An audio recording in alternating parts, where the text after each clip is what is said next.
Dan, thank you very much for joining us. A glorious day here at the Rosslyn Park National Schools. Sevens, you enjoying yourself? Yeah, it's been amazing to be fair. I think the sun does help with sevens, doesn't it? Seeing a bit of free-flowing rugby. And yeah, it's nice to be here and seeing some of the young budding stars running around as well. Have anybody caught your eye? Yeah, it's been. I was watching the Wicked game there. It was very intense, very good game. I was on the comms there. 33-0, I think it was. Again, I was saying on the comms, there's some massive 18-year-olds charging around. So I'm glad I'm not playing this level with these kids because I think I'll get written off quite a few times.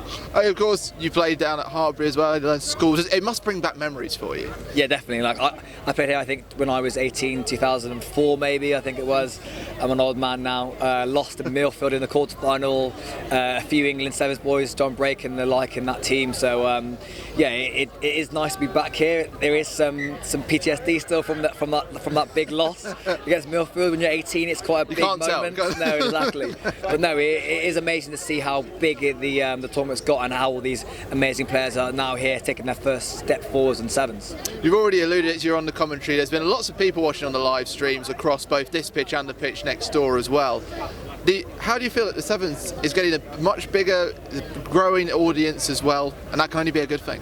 100%. I think the Olympics in 2016, the Olympics in 2021, people are watching it. It's on mainstream sport. It's mainstream TV at the right times now. It's on the Commonwealth Games. So I think more people are seeing it, and people see it as an opportunity and a stepping stone into 15s as well, and also a nice hybrid in between the two. So things like this are amazing. It gives that exposure as well to the sport for kids, and we need more things like this. We've got the Bournemouth Sevens and the like. We need more things like this for the sport, and I think over time we'll start seeing the fruits of its labour hopefully into the Sevens team. We'll see. Well, they're certainly following the path that you trod as well, having played at Hartpury, having played top tiers at Bristol, Birmingham, down at Moseley as well. How important is it to have that versatility as a young player? Yeah, 100%. For me, it was amazing. I was able to play 15s, go to sunny Doncaster and play games there in the wind and the rain, and then fly out to Dubai and play there. So it was an amazing lifestyle opportunity as well, to be able to go and be exposed to those different cultures and ways of playing the game. Again, it was taxing because you had to work out the differences and nuances. The training methods are different, but at the same time, when you're 18, 20 years old, to be able to go around the world and play this amazing sport we all love, I think it's quite a unique opportunity. So again, I'm all for sevens. There are some dinosaurs in the RFU and all around other places which aren't for sevens, but I think when you come down and you see it firsthand and see what you could actually gain from actually having things like this on a more frequent basis, then I think it's a no-brainer.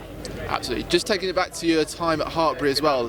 Right now, the university, they're here today in the under-18s tournament.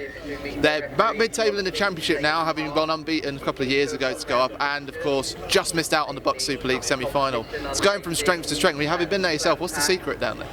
Yeah, I think people go there just love playing sport, and I think it's more than playing sport there. Like, you get the opportunity to actually train and be in a professional environment, but at the same time, you meet some amazing like-minded people. And it's just an opportunity to grow and to climb that ladder as well, with being on the doorstep of Gloucester and other kind of professional teams as well. So I loved my time there. I loved the people I met there. There's still some good lifetime friends there. So yeah, some awesome times of experiences and tours also. So yeah. And from your time in Hartpury going on to the England Sevens, of course, still the all-time top try scorer at the moment. There's a couple of new players in there now at the moment, like Blake Boyland, who plays at Clifton, Max Clemenson coming from Chinner.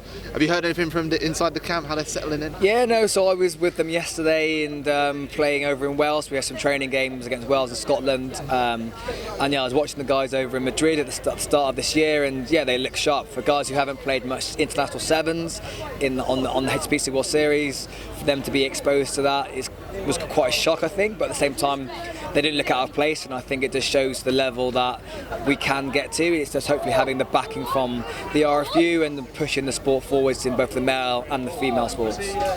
Last summer you spent a bit of time at London Irish as well over the summer, and they're certainly having a strong season at the moment. And what does the future hold for them?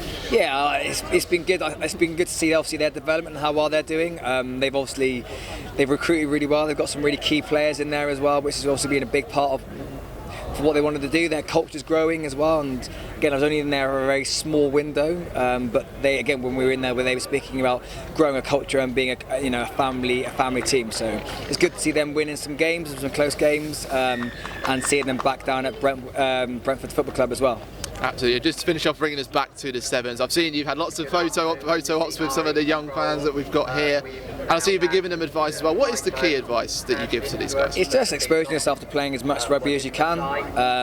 Even if you don't make it when you're 14, 15, 16, it doesn't mean it's over. Like, rugby is an opportunity, gives you the opportunity to kind of just progress through. Like Rory McConaughey, the old stalwart who came to Sevens, hadn't played any age group rugby, hadn't played any representative rugby, came into the Sevens, progressed through that, went into England, went to a World Cup in whenever it was, and came away with a silver medal. So yeah, not bad for a guy who hasn't played any rugby, then getting an Olympic silver medal and a Rugby 15s World Cup silver medal. So enjoy the sport we all love, work hard, and you'll get your chance.